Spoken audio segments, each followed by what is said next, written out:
훨씬 많이 밝으신 것 같습니다. 감사드리고요. 이 시간 우리 옆 사람하고 또 인사를 나누겠습니다. 샬롬 사랑합니다. 예, 주일날 만나서 반갑습니다. 다시 한번 인사하겠습니다. 예, 감사합니다. 저하고도 인사하겠습니다. 샬롬 사랑합니다.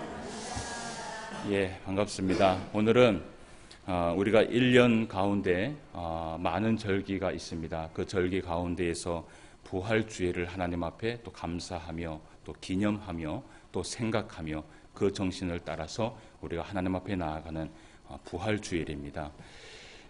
우리가 절기 가운데 보면 추수감사절 또 맥주감사절 이렇게 절기를 지키는 것이 있고 또 부활주일 그리고 우리가 또 성탄절이라고 얘기를 하는데 사실은 실제적으로 얘기하면 성탄주일입니다. 그리고 성탄절이 만약에 25일이면 성탄절이라고 얘기하는 것이 아니라 성탄일이라고 하는 것이 맞죠. 왜 그렇게 우리가 구분을 지어야 되느냐 하면 보통 추수감사절이나 맥주감사주일이나 이런 절기는 구약 성경에 있었던 예수님이 우리에게 반드시 지키라 라고 했던 그 명령대로 절기를 지키기 때문에 우리는 절기라고 얘기를 하고요. 이런 주일 같은 이렇게 감사주일을 우리가 보내는 것은 신약시대에 예수님께서 이 땅에 오셔서 이루어내신 것을 우리가 감사하며 하나님 앞에 또 그렇게 절기를 보내는 날이 바로 이 부활주일입니다. 그래서 우리 성도님들도 제가 보니까 그 한국교회의 대부분의 성도들이 이 절기와 주일에 대해서 구분을 하지 못하는 것 같아서 제가 말씀을 드린 겁니다. 그래서 우리는 성경대로 추수감사절이나 맥주감사절은 절기로 우리가 하나님 앞에 지키고 그리고 또 예수님께서 이 땅에 오셔서 이루신 그 날들은 우리가 또 주일이라는 그런 표현을 하면서 하나님 앞에 또 영광을 돌리며 나아가는 저와 여러분 되시기를 주님의 이름으로 축원함을 드립니다. 오늘 우리가 이 부활주일을 보내면서 무엇보다도 그렇게 고난주간을 통하여서 십자가에 못 박혀 돌아가신 그 예수님의 모습을 우리가 일주일 동안 살펴볼 수 있었고요.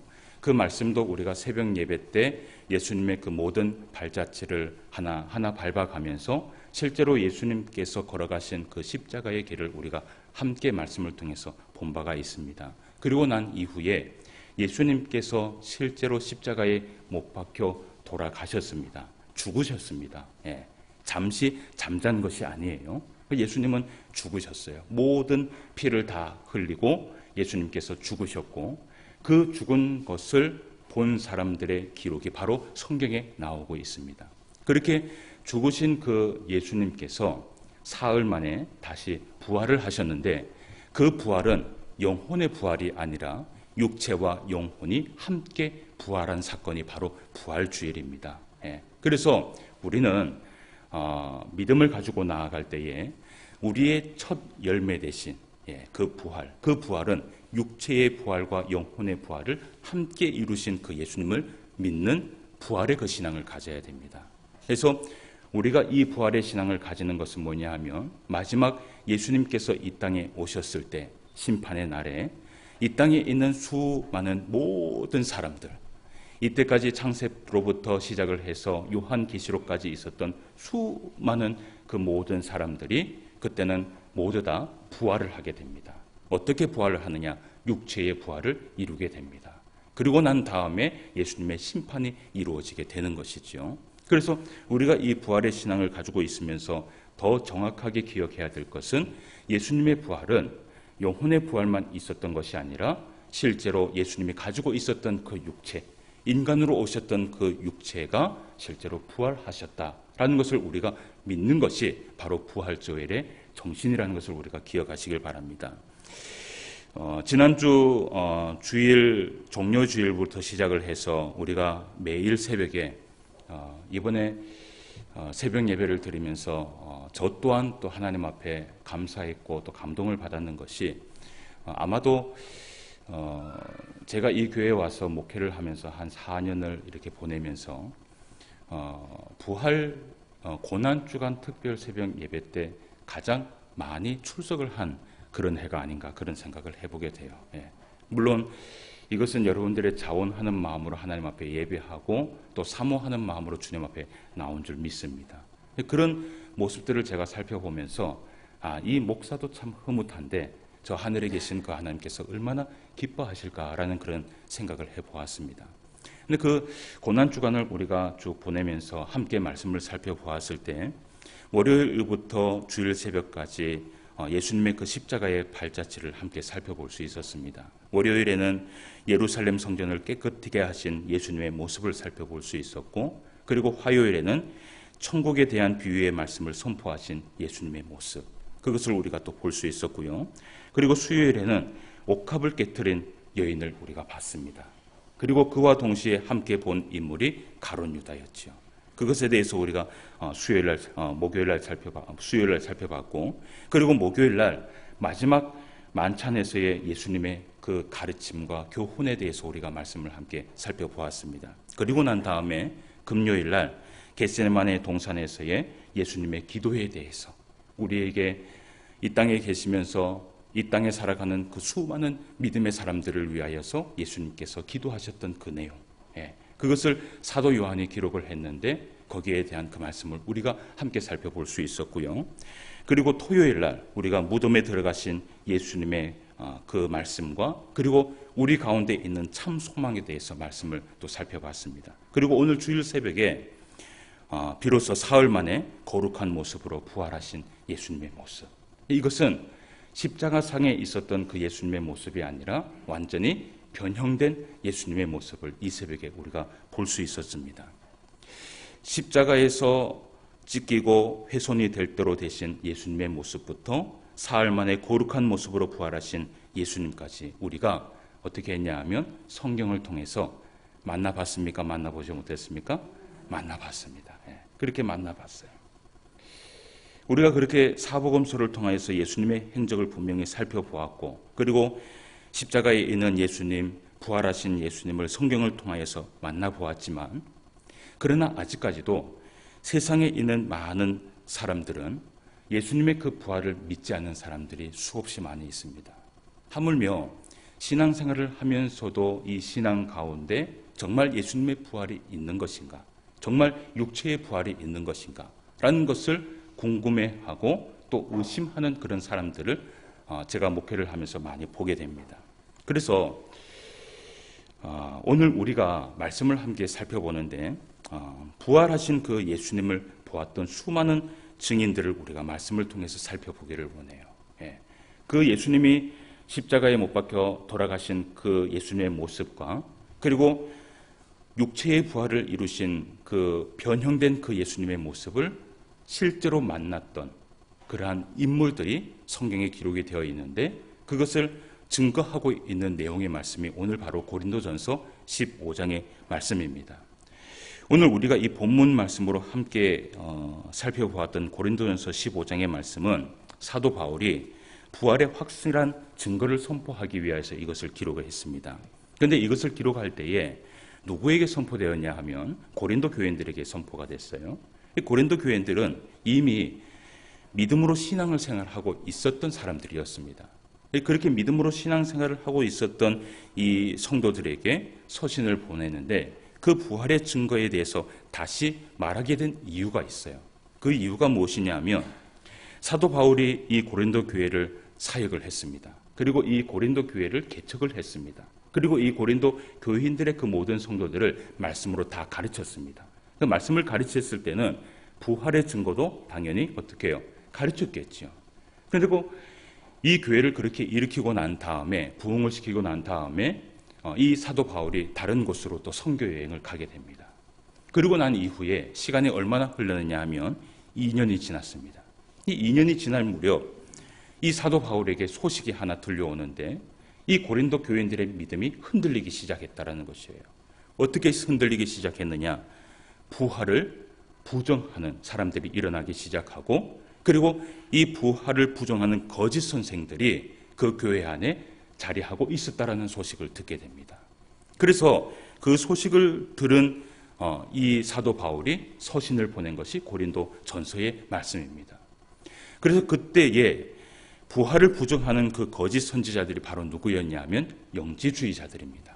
여러분, 한 번씩은 이렇게 강단에서 흘러나오는 이 설교를 들을 때 보면 뭐 영지주의라든지, 그리고 또 한 번씩 제가 설교를 하면서 뭐 헬라어나 또 히브리어 원문을 통해서 제가 설교를 하는데, 듣도 보도 못한 그런 이야기들을 들을 때 보면 어떻습니까?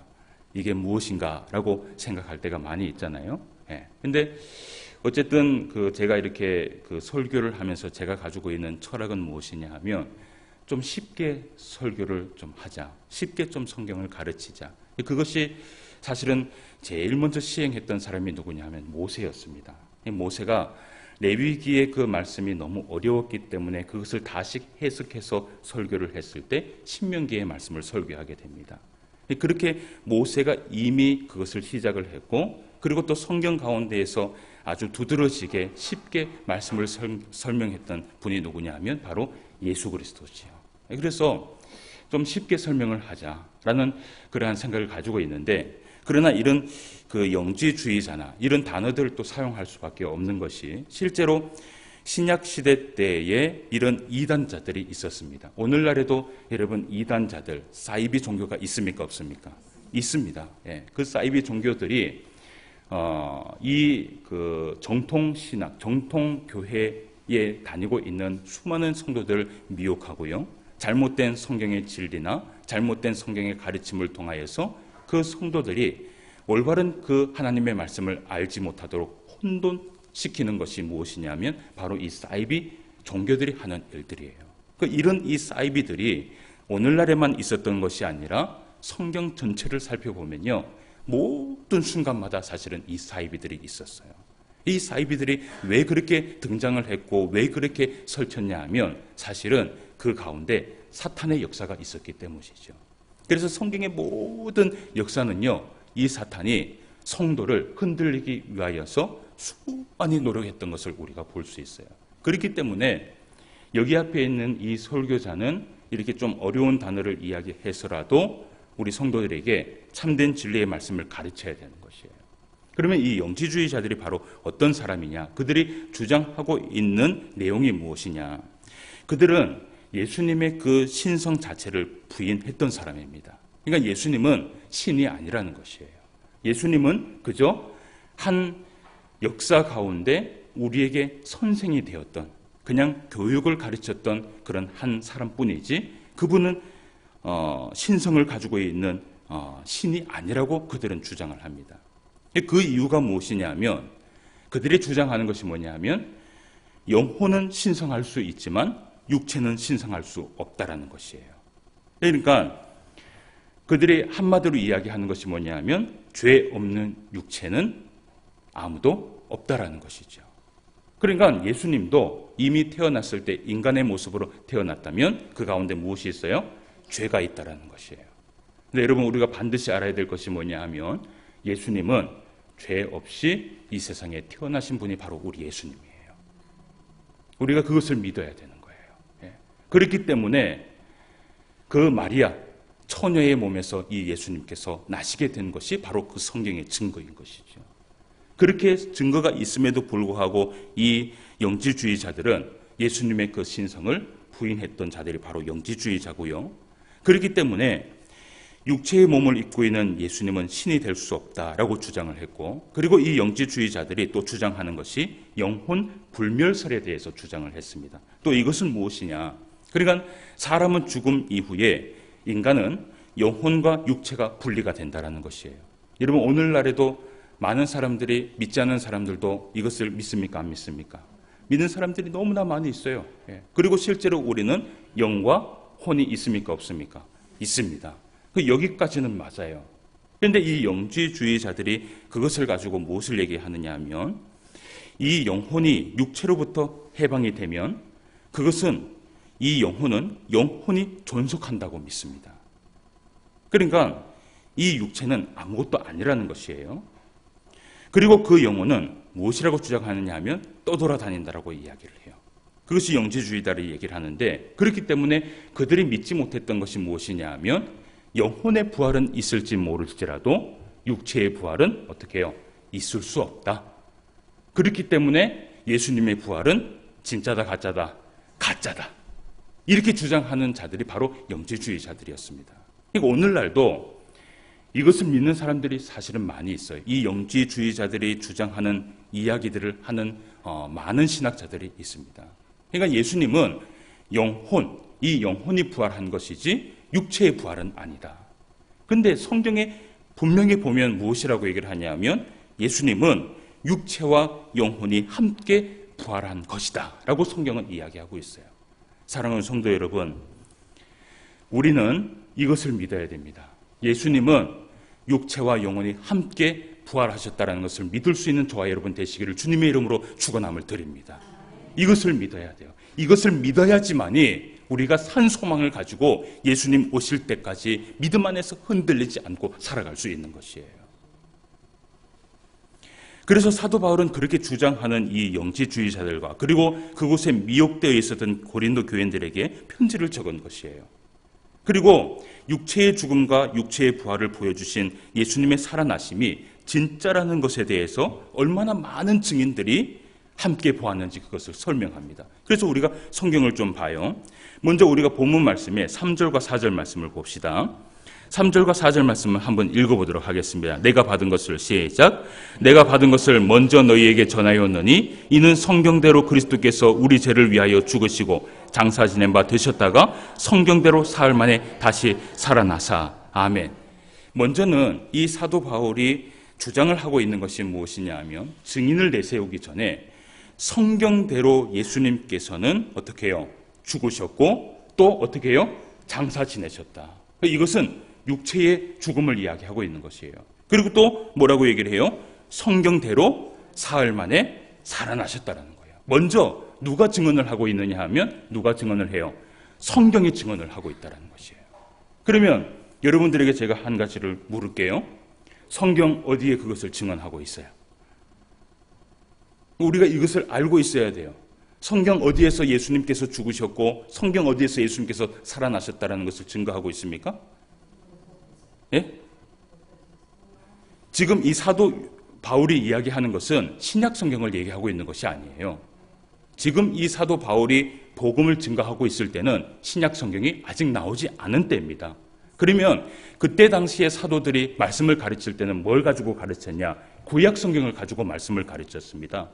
그리고 그들이 가르쳤던 것은 예수님이 살아생전에 가르쳤던 수많은 교훈들을 머릿속에 담아놓고 그것을 많은 사람들에게 복음을 전한 것이에요. 그러니까 이때 당시는 신약 성경이 있었어요? 없었어요? 없었습니다. 우리가 지금 이 신약 성경을 통하여서 성경에 예수님께서 살아나셨다, 예수님께서 죽으셨다라는 것을 보았지만 여러분 구약 성경에 그럼 성경대로 이 사실을 말한 사건이 어디에 있느냐? 그것을 우리가 봐야 되는데 먼저는 성경대로 우리를 위하여 죽으셨다라는 그 증언이 이 고린도전서 15장에 말씀하고 있는 700년 전에 이사야를 통하여서 선포를 한번 하게 됩니다. 그 예언의 말씀을 우리가 보도록 할게요. 이사야 53장 1절에서 9절까지 말씀을 한번 보도록 합시다. 이사야 53장 찾지 못하시는 분들은 앞에를 보시면 말씀을 미리 준비를 해 놓았습니다. 말씀을 함께 보도록 할게요. 이사야 53장 1절에서 9절까지의 말씀에 보면 이미 이 사도 바울이 이것을 선포하기 700년 전에 성경이 증거를 하고 있는데요. 예수님께서 실제로 어떻게 죽으셨는가? 그것을 한번 그대로 보도록 합시다. 53장 1절입니다.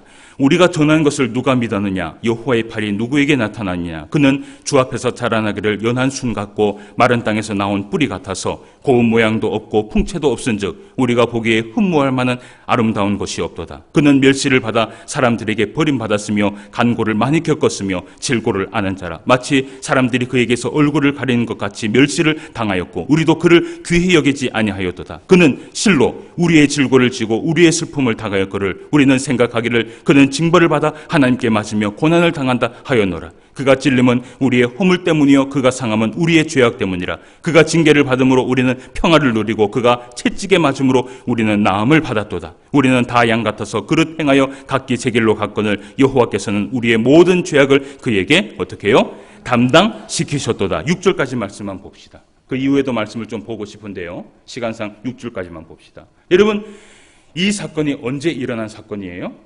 바로 우리가 지난주 고난주간을 보면서 예수님께서 걸어가셨던 그 발자취를 그대로 어떻게 해요? 담아놓은 말씀이 바로 이사야 53장의 말씀이에요. 이것은 이때 당시에 이루어진 말씀이 아니에요. 이사야가 하나님 앞에 예언을 받았는데 언제 이루어질지는 모르지만 이 이사야가 선포를 했는데 예수님께서 십자가에 못 박혀 돌아가시는 그 모든 장면들을 세세하게 기록한 것이 바로 이사야 53장의 말씀이에요. 그대로 예수님께서 어떻게 하셨냐 하면 이 말씀대로 찔림을 받았고 이 말씀대로 채찍을 맞았고 이 말씀대로 죽음을 당하신 것이에요. 이게 바로 언제 기록된 것이냐 하면 700년 전에 이것이 기록이 된 거예요. 그러면 성경대로 사흘 만에 영원한 생명으로 살아나셨다는 증언을 우리가 구약 성경에 살펴봐야 돼요. 이것은 우리가 시편 16편 말씀을 한번 보도록 할게요. 시편 16편 8절에서 11절 말씀을 한번 보도록 합시다. 이 말씀도 찾기 힘드신 분들은 앞에를 보시길 바랍니다. 그러나 여러분들 이 말씀들을 잘 새겨놓으시고 예수님의 그 십자가와 예수님의 그 부활을 구약 성경 어디에서 기록하고 있는지 이 정도는 여러분들이 알고 있어야 되는 거예요. 자, 그러면 시편 16편 8절에서 11절까지 말씀을 한번 보도록 하겠습니다. 내가 여호와를 항상 내 앞에 모시며 그가 나의 오른쪽에 계심으로 내가 흔들리지 아니하리로다. 이러므로 나의 마음이 기쁘고 나의 영도 즐거워하며 내 육체도 안전히 살리니 이는 주께서 내 영혼을 어디에요? 수월에 버리지 아니하시며 주의 거룩한 자를 멸망시키지 않을 것임이니이다. 주께서 생명의 길을 내게 보이시리니 주의 앞에는 충만한 기쁨이 있고 주의 오른쪽에는 영원한 즐거움이 있나이다. 아멘. 할렐루야. 아멘. 여러분, 이사야 선지자보다 더 오래전에 이 다윗 왕을 통하여서 예언이 되었는데 우리 주님의 살아계신 그 영원한 살아계심의 그 은혜에 대해서 이미 선포가 되었다는 것을 우리가 볼 수 있어요. 이렇게 성경이 증거를 하고 있는 거예요. 그리고 오늘 말씀해 보세요. 고린도전서 15장 말씀을 보세요. 그것뿐만 아니라 그 예수님을 실제로 본 자들이 누구냐 하면 오늘 말씀을 봅시다. 5절 말씀에 보니까 게바에게 보이시고 후에 또 누구에게 보이셨어요? 12제자에게 보이시고 그리고 그 후에 6절 말씀이 굉장히 중요해요. 누구에게 보이셨냐 하면 500여 형제에게 어떻게 보이셨어요? 일제히 보이셨어요. 한 공간에 500명이 앉아있는데 그 500명이 각자의 따로 된 그 예수님의 모습을 본 것이 아니라 실제로 십자가에 못 박혀 돌아가셨던 그 예수님의 형상이 거룩한 모습이 되어서 육체의 부활을 이루신 것을 누가 봤느냐? 한 사람 한 사람 1대1로 본 것이 아니었어요. 500명이 일시에 그 예수님의 형상을 본 것이에요. 그리고 야고보와 모든 사도와 사도 바울에게도 오늘 성경에 보면 보이셨다라고 얘기를 해요. 그리고 여러분 또 누구에게 보이셨는지 아세요? 그리고 믿음으로 살아가는 우리들에게 말씀을 통하여서 보여주셨어요. 여러분 한 사람만 증언하는 것이 아니라 이렇게 수없이 많은 사람들이 고백을 하면서 나아가요. 세상에 믿지 않는 사람들이 그리스도인들에게 이런 말을 해요. 쉽게 많이 들어보셨던 이야기일 거예요. 우리들 보고 예수쟁이. 그런 얘기 들어보셨죠? 예. 그리고 또 더한 말을 이야기할 때는 예수에 미친 사람들. 예. 예수에 미친 사람들 같아요. 제가 봐도. 예. 그리고 또 어떤 사람은 이런 얘기를 해요. 이성을 잃은 사람. 예. 이렇게 기쁘고 좋은 날 세상에 놀러 가지 아니하고 왜 그렇게 교회를 가서 예배를 드리느냐? 그들은 이해하지 못해요. 여러분 오늘날 예수에 미친 사람들이 뜬구름을 잡는 사람들이라면 이 땅에요 정말 수없이 많은 사람들이 어떤 인생을 살고 있느냐? 헛된 인생을 살아가고 있는 것입니다. 그뿐만 아니라 여기에 앉아있는 우리들도 어떤 인생을 살아가고 있느냐? 헛된 인생을 살아가고 있는 것이에요. 그러나 세상이 아무리 예수님의 그 육체의 부활이 가짜라고 말을 하여도 변하지 않는 것이 하나가 있어요. 그게 무엇이냐? 우리는 우리의 영적인 눈으로 예수님을 보았다는 것이에요. 변하지 않는 사실 하나가 무엇이냐 하면 우리는 영적인 귀로 예수님의 음성을 듣고 있다는 것이에요. 변하지 않는 사실이 하나가 무엇이냐면 우리는 영적인 마음으로 예수님을 경험하고 있다는 것이에요. 이것 하나, 이 사실만은 여러분 부인할 수 없어요. 여러분, 수많은 증인들이 이 증거 때문에 믿음으로 살아갈 수 있었던 것이에요. 사랑하는 성도 여러분, 저와 여러분이 이런 확실한 증거를 가지고 계십니까? 가지고 계십니까? 아직까지도 모르겠어요? 아직까지도 나에게 그 부활의 증거를 살펴볼 수가 없어요? 내 안에 그렇게 큰 은혜가 일어나고 내 안에 그렇게 큰 놀라운 사실들이 매일같이 일어남에도 불구하고 이것을 모르시겠어요? 여러분, 우리 안에 일어나는 것은 그 어떤 누구도 사실이 아니라고 말할 수 없는 거예요. 이제는 우리가 어떤 사람이 되어야 되느냐? 저와 여러분이 이제는 증거자가 되어야 되는 것이에요. 지금 내 안에 예수님이 살아계신다. 예수님은 실제로 죽으셨고 육체의 부활을 이루셨다. 그리고 예수님께서 마지막 때에 심판을 하시러 이 땅에 오실 것이다. 여러분, 담대히 전하시기 바랍니다. 담대히 전할 수 있는 이유는 내 안에 그 증거가 있기 때문이에요. 그 증거 때문에 믿음의 수많은 사람들이 목숨을 잃어가면서 이 신앙을 이어갔다는 것을 여러분 생각하시고, 이 부활주일날 나에게 주신 그 증거를 굳게 붙잡고 흔들리지 아니하고 예수님 오실 때까지 믿음 안에 살아갈 수 있는 저와 여러분 되시기를 주님의 이름으로 축원함을 드립니다. 기도드리겠습니다.